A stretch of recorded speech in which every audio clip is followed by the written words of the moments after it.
একজন সে বিশাল বড় একটা জিয়াফত করলো, হাজার হাজার মানুষদেরকে দাওয়াত করলো, আল্লাহর নবীকে দাওয়াত করছে।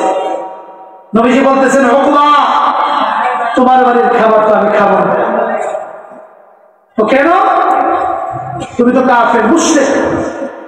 তুমি যদি কালিমা পড়ো, লা ইলাহা ইল্লাল্লাহু মুহাম্মাদুর রাসূলুল্লাহ সাল্লাল্লাহু আলাইহি ওয়াসাল্লাম, কালিমা পড়ে যদি মুসলমান হয়ে যাও, তোমার বাড়ির খানা আমি খাবো। উকবা চিন্তা করলো, মুহাম্মদ আমার বাড়ির মেহমান যদি খাবার না খেয়ে চলে যায়, এটা তো আমার জন্য দারুণ লজ্জার ব্যাপার, অপমানের ব্যাপার। একজন মেহমান বাড়ির থেকে খাবার না খেয়ে কেমনে চলে যায়? আপনার বিয়ে আপনার বাড়িতে আসছে, বেটা গুসা করে চলে যাচ্ছে, খানা খায় না। আপনি যদি ভদ্রলোক হন, হাতে ধরে পায়ে দিলাম, যে কোনো ভাবেই হোক তাকে আপনি খাওয়াইয়া বিদায় করবেন, না খাওয়াইয়া কোনোদিন বিদায় করবেন না। উকবা চিন্তা করলো, আমার বাড়ির গুরুত্বপূর্ণ একজন মেহমান, তার নাম মুহাম্মদ, খাবার না খেয়ে চলে গেলে এটা আমার জন্য লজ্জার কারণ। সে নবীজির প্রস্তাবে রাজি হয়ে বলল, আমি কালেমা পড়ে মুসলমান হয়ে যাব। সে পড়ে নিল, লা ইলাহা ইল্লাল্লাহু মুহাম্মাদুর রাসূলুল্লাহ সাল্লাল্লাহু আলাইহি ওয়াসাল্লাম। কিন্তু উকবার একটা দুষ্ট বন্ধু ছিল, তার নাম উবাই ইবনে খালদ, ইসলামের শত্রু, আল্লাহর নবীর দুশমন। নবীজি জীবনে কোনোদিন কাউকে আঘাত করেন নাই, কাউকে মানেন নাই, শুধুমাত্র নিজ হাতে হত্যা করেছেন যাকে, যেই হতভাগাকে, তার নাম হইল উবাই ইবনে খালদ। সে ছিল উকবার বন্ধু। وكان عقبة صديقا لأبي بن خلف। উবাই শুনছে আমার বন্ধু উকবা মুসলমান হয়ে গেছে, সে তার বাড়িতে এসে বলতেছে, তুমি নাকি মুসলমান হয়ে গেছো? তাহলে তোমার সাথে আমার সম্পর্ক শেষ, বন্ধুত্ব নাই। উকবা আসলে সাচ্চা অন্তরে মুসলমান হয়েছিল, খাঁটি অন্তরে। কিন্তু যখন দেখলো বন্ধু তার সাথে সম্পর্ক ছিন্ন করে চলে যাচ্ছে, তখন সে মিথ্যা কথা বলতেছে। আরে আমি তো মুহাম্মদকে একটা বুঝ দেওয়ার জন্য এমনি এমনি মিথ্যা কালিমা পড়েছি, আসলে অন্তর থেকে আমি কালিমা পড়ে নাই। নাউজুবিল্লাহ। তো উবাই ছিল খুব চালাক, সে বলতেছে, না আনা বিরাদিন আনকা, তুমি আমার এই কথা সেই কথা কইয়া বুলাইতে পারবা না, আমি তোমার প্রতি ততক্ষণ সন্তুষ্ট হব না যতক্ষণ হাত্তা তাতিয়াহু ফাতাবসুকা ওয়াজহা। এই মুহূর্তে তুমি যদি তোমার বাড়ির হাজার হাজার মেহমানদের সামনে গিয়ে, যেখানে মুহাম্মদ বসা আছে, সবার সামনে মুহাম্মদের চেহারার মধ্যে থুতু নিক্ষেপ করতে পারো, তাহলেই কেবল আমি তোমার প্রতি সন্তুষ্ট হব। জোরে বলেন নাউজুবিল্লাহ। ভাই সব আল্লাহর নবীকে বেইজ্জতি করার জন্য এক কম্বক হতভাগা রাসূলের কাছে গেল, নবীজির চেহারার মধ্যে থুতু মারবে। যেই শরীরে মশামাছি পর্যন্ত বসা আল্লাহ পাক হারাম করে দিলেন, এই শরীরে একজন নালায়েক নাফরমানের থুতু তো আল্লাহ পাক নিক্ষেপ করতে পারেন না। যখন এই কম্বক আল্লাহর নবীকে লক্ষ্য করে থুতু মারল, নবীজির গায়ে সেই থুতু পড়ে নাই। কিতাবে আসছে, ফাআদা বুজাকুহু ইলা ওয়াজহিহি ফাহাররাকা, এই থুতু উল্টায়া তার চেহারার মধ্যে পড়ছে, তার চেহারাকে জ্বালাই দিছে। নাউজুবিল্লাহ। প্রিয় ভাই সব, এখানে একটা কথা মনে রাখতে হবে, আল্লাহর নবীকে বেইজ্জতি করার জন্য দুষ্ট বন্ধুর পাল্লায় পড়ে উকবা বিন আবি মুআইদ গেছে, আল্লাহর নবীকে বেইজ্জতি করার জন্য নবীজিকে লক্ষ্য করে চেহারা বরাবর থুতু নিক্ষেপ করেছে। মুসলমান, এই বাংলাদেশে এখনো কিছু কুলাঙ্গার আছে যারা আল্লাহর নবীকে বেইজ্জতি করার জন্য রাসূলুল্লাহর নামে মিথ্যা অপপ্রচার চালায়। কথা কোন ঠিক না বেঠে? আল্লাহর নবীকে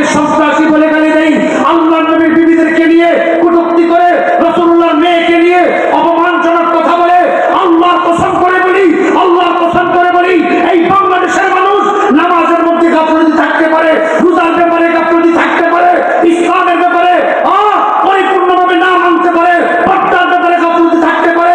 আল্লাহর কসম করে বলি, এই বাংলাদেশে যদি আল্লাহর নবীর ইজ্জত নিয়ে, রাসূলের সম্মান নিয়ে যদি টানাটানি করা হয়, এদেশের শত শত নয়, হাজার হাজার নয়, লক্ষ লক্ষ যুবক আল্লাহর নবীর সম্মান রক্ষা করার জন্য রক্ত দিতে প্রস্তুত আছে। ঠিক না বেঠে?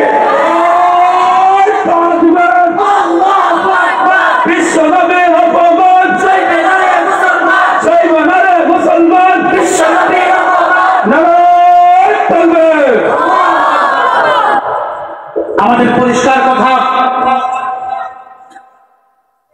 বিগত সরকারের আমলে আইন ছিল বাংলাদেশে, বঙ্গবন্ধু শেখ মুজিবুর রহমানকে যদি কেউ কটূক্তি করে, তাকে যদি কেউ অপমান করে, তাকে জেলখানায় যেতে হবে কমপক্ষে 9 মাসের জন্য। আর্থিক দণ্ড ছিল। বাংলাদেশে যেখানে 90% মুসলমান, এদেশেও এমন আইন থাকতে হবে, এদেশেও এমন আইন থাকতে হবে যে রাসূলুল্লাহকে নিয়ে কেউ যদি বাজে কোনো মন্তব্য করে, প্রকাশ্যে দিবালোকে এই দেবগ্রাম ঈদগাহের মতো খোলা জায়গায় এই কুলাঙ্গারকে ফাঁসির কাস্টে ঝুলাতে হবে। তার ফাঁসি দেখে যেন ভবিষ্যতে আর কোন কুলাঙ্গার আল্লাহর নবীর বিরুদ্ধে কথা বলতে সাহস না পাই। কথা কোন ঠিক না বেঠে? কে ভাই সব আল্লাহর নবীর অসম্মানের আরেকটা দিক হচ্ছে কাদিয়ানী সম্প্রদায়। কথা তো চলে যাচ্ছে অন্যদিকে, যেহেতু কথা আসছে, রাসূলুল্লাহর অসম্মানের আরেকটা দিক হচ্ছে কাদিয়ানী সম্প্রদায়। কেন? আল্লাহর নবী হলেন সর্বশেষ নবী, তারপরে আর কোন নবী নাই। নবীজি বলেছেন, আনা খাতামুন নবিয়্যিন লা নাবিয়্যা বা'দি, আমি শেষ নবী, আমার পরে আর কোন নবী নাই, কোন নবী বা রাসূল পৃথিবীতে আসবে না। এটা আল্লাহ কোরআনের কথা। আল্লাহ কোরআনে বলেছেন তিনি শেষ নবী। মা কানা মুহাম্মাদুন আবা আহাদিন মির রিজালিকুম ওয়ালাকিন রাসূলুল্লাহ ওয়া খাতামান নাবিয়্যিন ওয়া কানা আল্লাহু বিকুল্লি শাইইন আলিমা।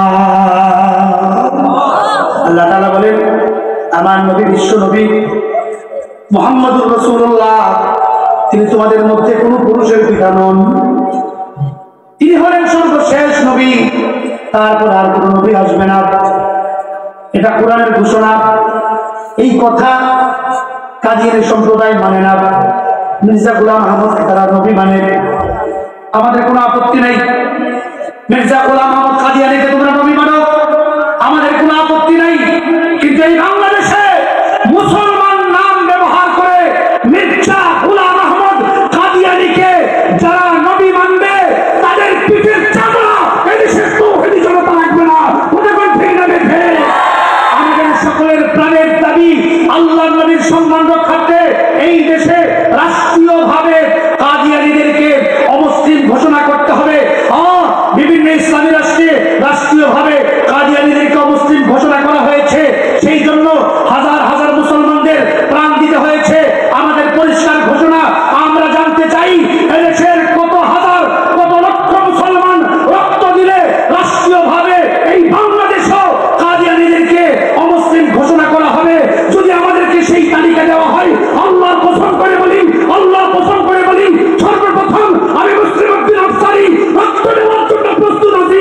যুবকেরা, যদি রক্ত দিতে হয় নবী রাসূলের সম্মান রক্ষার জন্য, রক্ষা করার জন্য, কারা কারা রক্ত দিতে প্রস্তুত, দুই হাত তুলে আল্লাহকে দেখা।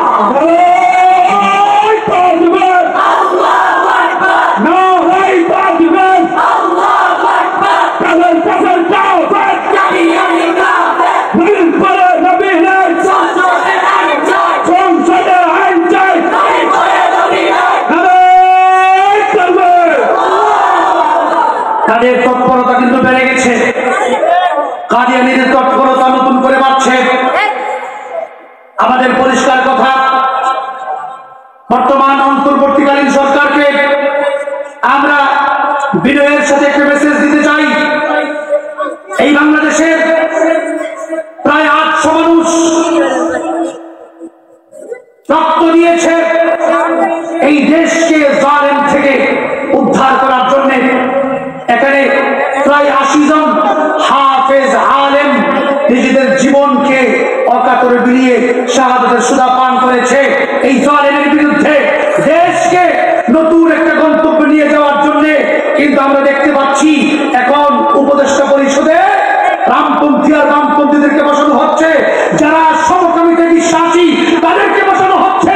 শুধু তাই নয়, এই বাংলাদেশে আমেরিকার মানবাধিকারের অফিস খোলার চিন্তা ফিকির করতেছে।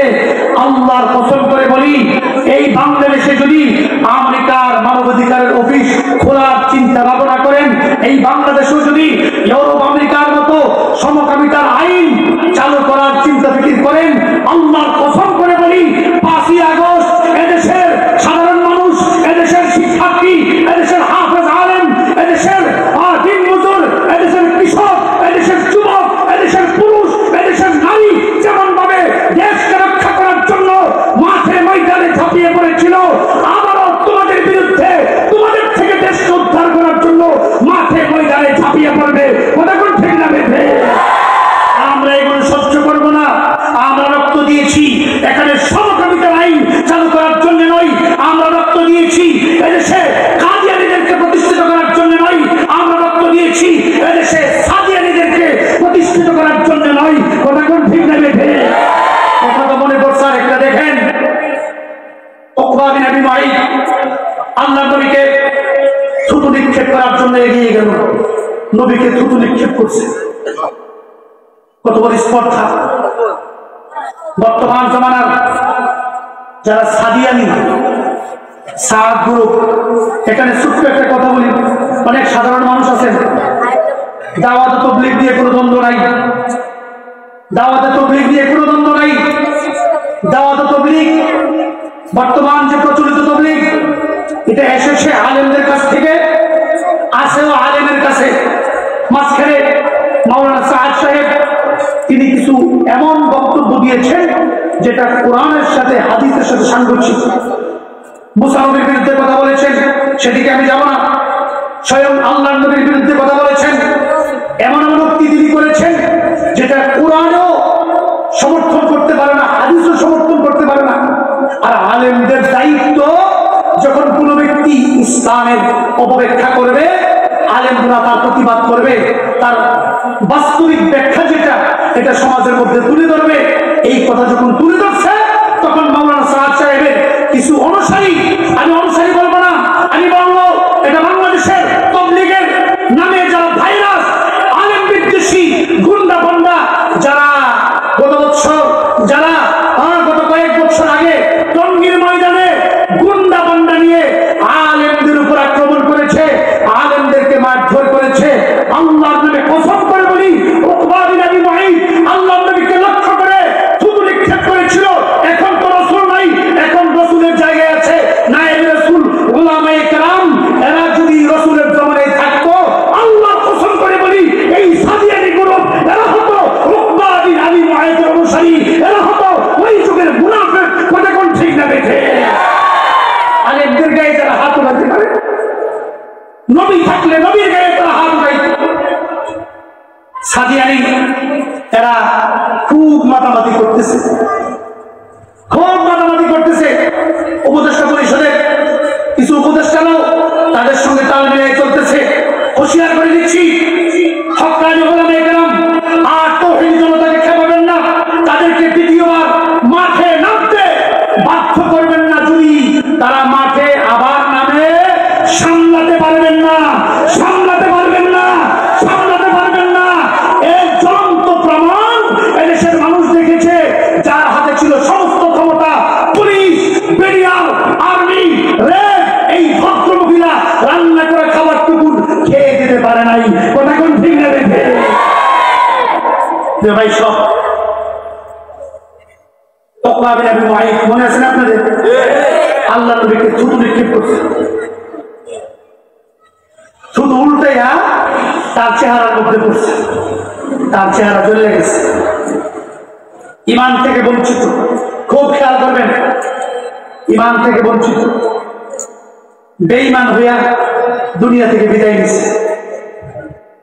হাসরের ময়দানে বিচার কার্য যখন আরম্ভ হবে, সে দেখবে যারা কালিমা পড়েছিল, ইমান এনেছিল, তারা তো জান্নাতে যাচ্ছে, সেও তো কালিমা পড়েছিল সাতটা দিনে, কিন্তু দুষ্ট বন্ধুর পাল্লাই করে ইমান হারা হয়েছে, বেঈমান হয়ে দুনিয়া থেকে বিদায় হয়েছে। এই জন্য তারা আফসোস শুরু হয়ে যাবে, শরীরটা জ্বলতে আরম্ভ করবে, টেনশনে পড়ে যাবে। দেখবেন মানুষ যখন টেনশনে পড়ে এইভাবে আঙ্গুলের মাথা কামড়ায়। আল্লাহ বলেন কিয়ামতের ময়দানে উকবা বিন আবি মুআইদ ঈমান হারানোর আফসোসে আঙ্গুল কামড়াইতে কামড়াইতে তার গোটাটা হাত খেয়ে ফেলবে। আল্লাহ কোরআনে বলছেন وَيَوْمَ يَعَضُّ الظَّالِمُ عَلَى يَدَيْهِ يَقُولُ يَا لَيْتَنِي اتَّخَذْتُ مَعَ الرَّسُولِ سَبِيلًا يَا وَيْلَتَى لَيْتَنِي لم أتخذ فلانا خليلا لقد أضلني عن الذكر بعد إذ جاءني وكان الشيطان للإنسان خذولا। হাশরের ময়দানে আফসোস করবার বলবে, হায় হায়, মুহাম্মদের পথে যদি আমি থাকতাম আজকে আমাকে জাহান্নামে যাওয়া লাগতো না, জান্নাতের অধিবাসী হয়ে যেতাম। উবাই ইবনে খালফের মতো দুষ্ট লোককে যদি আমি বন্ধু না বানাইতাম, আমাকে জাহান্নামের যাত্রী হওয়া লাগতো না, আমি আজকে জান্নাতের যাত্রী হয়ে যেতাম। দুষ্ট লোকদেরকে বন্ধু বানাবেন, দুষ্ট লোক আপনাকে জাহান্নাম পর্যন্ত নিয়ে যাবে। এজন্য আমাদের সম্পর্ক থাকবে যারা আল্লাহওয়ালা, যারা খাঁটি ইমানদার, যাদের আমলের মধ্যে নূর আছে। আল্লাহ কসম করে বলি, কিছু আলেমের মধ্যে টুকটাক ঘুষ থাকতে পারে, কিন্তু পাইকারি ভাবে হক্কানি উলামায়ে কেরাম ওরাই হচ্ছেন আল্লাহওয়ালা, হক্কানি উলামায়ে কেরাম ওরাই হচ্ছেন মুত্তাকি, হক্কানি উলামায়ে কেরাম ওরাই হচ্ছেন পরহেজগার, হক্কানি উলামায়ে কেরাম তাদের কাছেই যাওয়ার জন্য আল্লাহর নবী আমাদেরকে নির্দেশ দিয়েছেন। জোরে বলেন সুবহানাল্লাহ। হাদিস শরীফে আছে, নবীজি বলেন, যে ব্যক্তি কোনো আলেমের সাথে মুসাফা করলো সে আমার সাথে মুসাফা করলো, যে ব্যক্তি কোনো আলেমকে সালাম দিল সেজন্য আমি নবীকে সালাম দিল, যে ব্যক্তি কোনো আলেমের মজলিসে বসলো সেজন্য আমি নবীর মজলিসে বসলো। জোরে বলেন সুবহানাল্লাহ। ভাই সব যদি মুত্তাকি হতে চায়, যদি মুত্তাকি হতে চায়, তাহলে আমাদেরকে তাকওয়া অবলম্বন করতে হলে আল্লাহওয়ালাদের দরবারে যেতে হবে। দ্বিতীয়ত যে রাস্তাটা আল্লাহ পাক দেখাইলেন সেটা হচ্ছে ফিকরে আখিরাত, পরকালের ভাবনা। একটা হাদিস বলে শেষ করে দিচ্ছি, যাদের মধ্যে পরকালের ভয় আছে, পরকালের ভাবনা আছে, পরকাল ভিত্তিক যারা আমল করে, এই লোক কোনোদিন মানুষকে ঠকাতে পারে না, এই লোক কোনোদিন তাকওয়ার খেলাফ কোনো কাজ করতে পারে। এটা আল্লাহর কথা। এক সাহাবীর নাম মায়েদ আস্তামি রাদিয়াল্লাহু আনহু, হাদিসটা বলে শেষ করে দিচ্ছি। এই সাহাবী শয়তানের ধোঁকায় পড়ে জিনা করছে। মনে রাখবেন, সাহাবে কেরাম সত্যের মাপকাঠি। কেউ যদি বলে সাহাবে কেরাম সত্যের মাপকাঠি নন, তাদের কথা ঠিক নয়। সাহাবে কেরাম আমাদের আদর্শ। মাঝে মধ্যে সাহাবে কেরামের দ্বারাও কিছু ভুল হয়েছে, তারা আবার সংশোধন করে নিয়েছেন। এটা হইল কেন? আমাদেরকে শিক্ষা দেওয়ার জন্য। ভুল হলে ভুল নিয়ে বসে থাকবে না, তোমরাও সেই ভুলটাকে সংশোধন করার চিন্তা করবে। সাহাবীর কাছ থেকে ভুল হয়ে গেছে, তিনি শয়তানের ধোঁকায় পড়ে এক মহিলার সঙ্গে জেনা করছে। জেনা করার সময় তো করছে, করার পর হুঁশ ফিরে আসে, কি করলাম আমি, পরকালে আল্লাহর কাছে কি জবাব দেবো? পরকালের শাস্তি তুমি ভোগ করতে পারবো না, আমি দুনিয়াতেই এর শাস্তি ভোগ করে নেব। দৌড়ায় গেল নবীজির দরবারে, গিয়ে বলে ইয়া রাসূলুল্লাহ ইন্নী জানাইতু, আমি জিনা করেছি, ইয়া রাসূলুল্লাহ ফাতাহহিরনি, আপনি আমাকে পবিত্র করুন। আল্লাহ নবী চেহারা ঘুরাই নিলেন। সাহাবী আল্লাহ নবীর সামনে ওই দিকে গিয়ে দাঁড়ালেন, আবার বলতে লাগলেন ইয়া রাসূলুল্লাহ ইন্নী জানাইতু, আমি জিনা করেছি, আমাকে আপনি পবিত্র করুন। নবীজি আবার চেহারা বাম দিকে ঘুরাই নিলেন।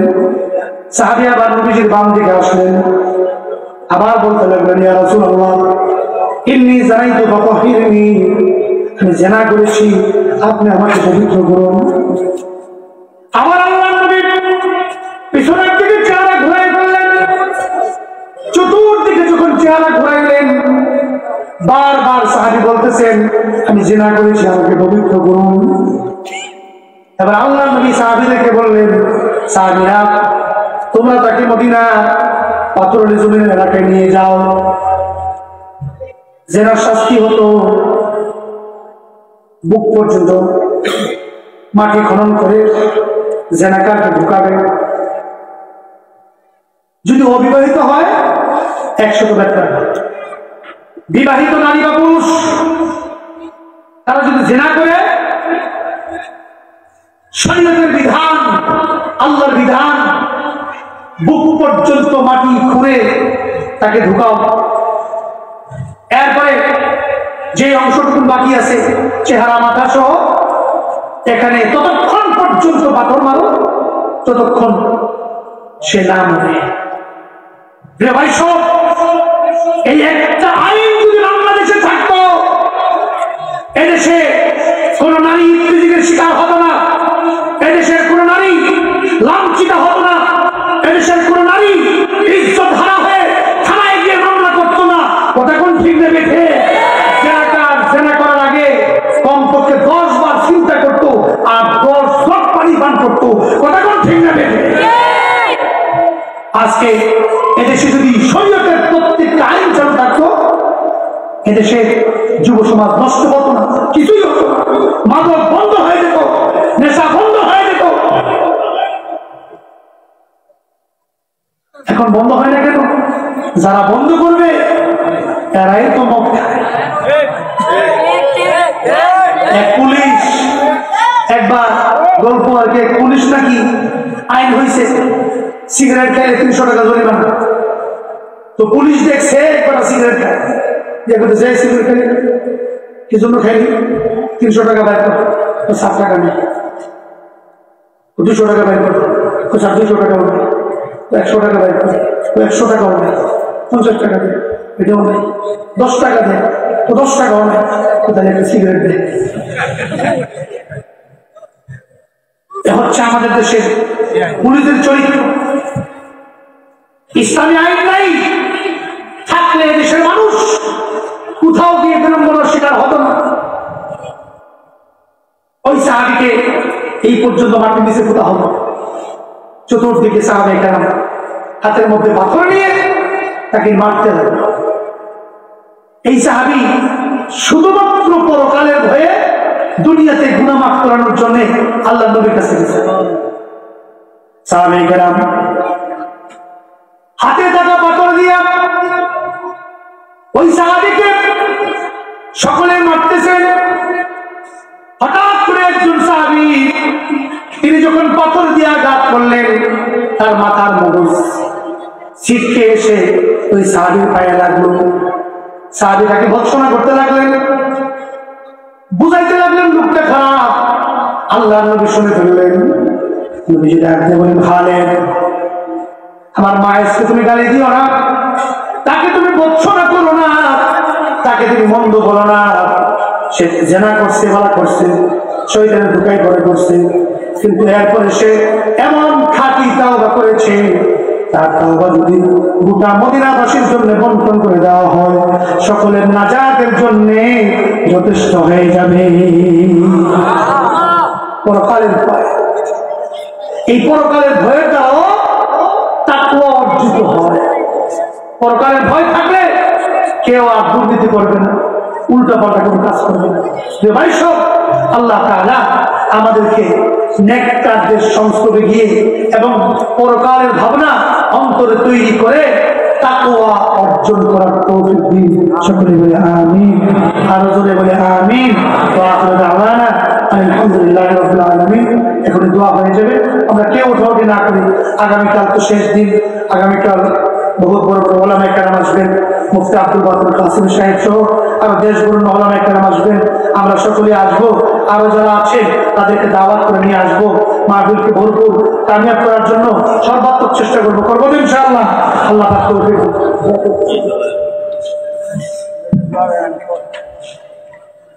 অনেকেই দোয়া চাইছেন। এক ভাইয়ের মেয়ে অসুস্থ, পরীক্ষার্থী, তার জন্য দোয়া করি। বিদেশ বিরাজ্যে যারা আছে তাদের জন্য দোয়া করি। মাদ্রাসায় বহু মানুষ স্বতঃস্ফূর্তভাবে দান করতেছেন, তাদের জন্য দোয়া করি। এলাকাবাসীর জন্য দোয়া করি, গোটা বিশ্ববাসীর জন্য দোয়া করি, বিশেষ করে আমাদের দেশের জন্য দোয়া করি। আল্লাহ পাক যেন এই দেশের উপর গ্রহণ করেন, এই দেশকে বিভিন্ন ষড়যন্ত্রকারীর ষড়যন্ত্র থেকে হেফাজত করবেন। আস্তাগফিরুল্লাহ আল্লাযী লা ইলাহা ইল্লা হুয়াল হাইয়ুল কাইয়্যুম ওয়া আতুবু ইলাইহি লা হাওলা ওয়া লা কুওয়াতা ইল্লা বিল্লাহিল আলিয়্যিল আযীম। আল্লাহুম্মা সাল্লি আলা সাইয়্যিদিনা ওয়া মাওলানা মুহাম্মদ ওয়া আলা আলিহি ওয়া আসহাবিহি ওয়া বারিক ওয়া সাল্লিম। الحمدلله الذي هدانا لهذا وما كنا لنهتدي لولا أن هدانا الله. ربنا ظلمنا أنفسنا وإن لم تغفر لنا وترحمنا لنكونن من الخاسرين. ربنا آتنا في الدنيا حسنة وفي الآخرة حسنة وقنا عذاب النار. اللهم أنت ربنا ورب العالمين، أنت إلهنا وإله العالمين. اللهم لك سجدت وبك آمنت ولك أسلمت وعليك توكلت يا رب العالمين، إنك على كل شيء قدير. اللهم اغفر لنا ولوالدينا ولأساتذتنا ولمشايخنا ولأحبابنا ولأزواجنا ولذريتنا ولمن له حق علينا ولمن أوصانا بالدعاء ولجميع المؤمنين والمؤمنات والمسلمين والمسلمات الأحياء منهم والأموات، إنك سميع قريب مجيب الدعوات. رب العالمين গভীর রজনী রাত 12টার কাছাকাছি, আল্লাহ তুমি তাকে দেখো। দেবগ্রাম বাজার মাদ্রাসা ময়দানে কত হাফেজ, কত ওলামায়ে কেরাম হাত বাড়িয়েছে। আয় আল্লাহ, কত সাদা চুল দাড়িওয়ালা আমার মুরব্বী বাবার হাত বাড়িয়েছে, কত যুবক ভাই হাত বাড়িয়েছে, পর্দার আড়ালের মা বোনেরা হাত, ছোট ছোট মাসুম বাচ্চারা যাদের আমল নামায় কোনো গুনাহ নাই তারা হাত বাড়িয়েছে। রব্বুল আলামিন মেহেরবানি করে আমাদের তামাম জিন্দেগির তামাম গুনাহ খাতা মাফ করে দাও। আয় আল্লাহ, আমাদের সকলকে তুমি বেগুনাহ মাসুম বানিয়ে দাও। রব্বুল আলামিন, আমরা যারা হাত বাড়িয়েছি আমাদের বাপ মা, দাদা দাদি, নানা নানি, ভাই বোন, আত্মীয় স্বজন, পাড়া প্রতিবেশী, যেহেতু মুসলমান তিন হয়ে অন্ধকার কবরে সেই না জানি কার কবরে জাহান্নামের আগুন দাও দাও করে চলছে। সমস্ত মূর্তিকারের কবর আযাব তুমি মাফ করে দাও। কারো কবরে যদি আযাবের ফয়সালা থাকে আমরা সকলে মিলে তোমার কুদরতি পায়ে ধরে মাফ চাই। তাদের কবরে তুমি আর আযাব দিও না গো আল্লাহ, কবর করে জান্নাতের বাগান বানায় দাও। রব্বুল আলামিন, আমাদের আব্বা আম্মা যাদের বেঁচে আছে হায়াত বানায় দাও। রব্বুল আলামিন, অসুস্থ বিমারী যারা আছে সুস্থতা নিয়ে আবাদ দান করো মাওলা।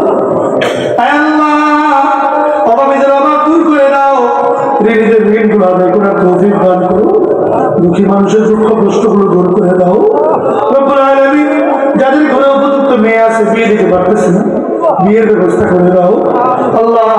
কর্মখালী ভাইদের কর্মের ব্যবস্থা করে দাও। আমার যুবক ভাইদেরকে দিনের মুজাহিদ বানিয়ে দাও ইয়া আল্লাহ। আমাদের দেশ বাংলাদেশ, এই দেশকে নিয়ে নানা রকমের ষড়যন্ত্র চলছে।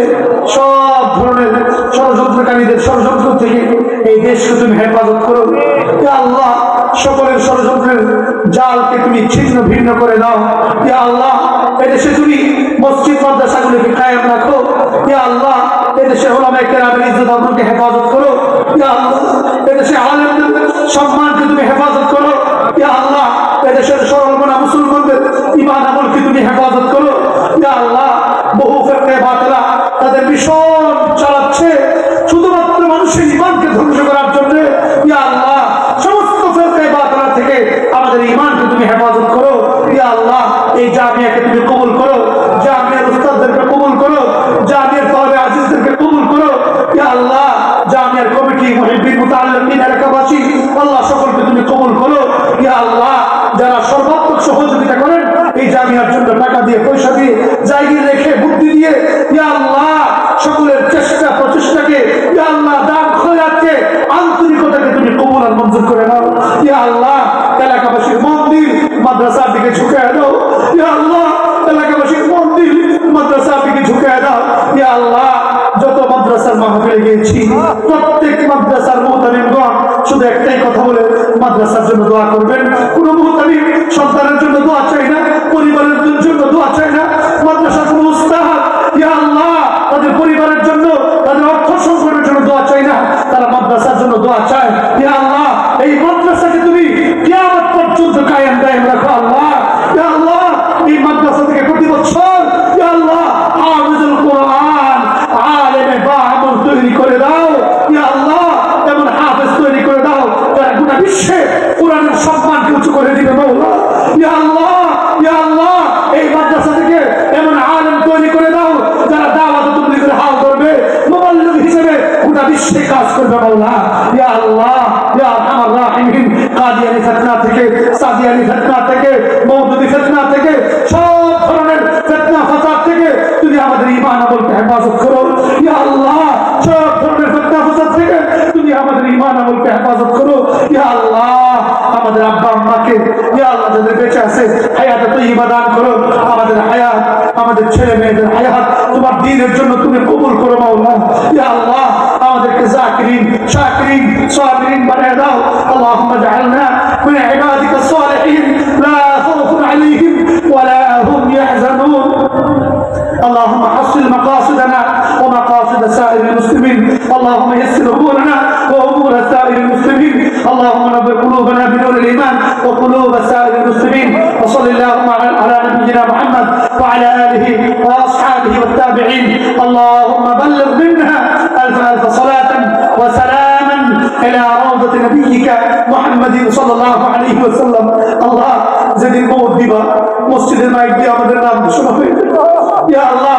জায়গায় জায়গায় আত্মীয় স্বজনের কাছে মোবাইল ফোন করা হবে ইয়া আল্লাহ, তারা জমা হয়ে যাবে আমাদের পাশে বসে। আমাদের ছেলেরা মেয়েরা আব্বা আব্বা বলে, আম্মা আম্মা বলে, হাও মাও করে চিৎকার শুরু করবে ইয়া আল্লাহ।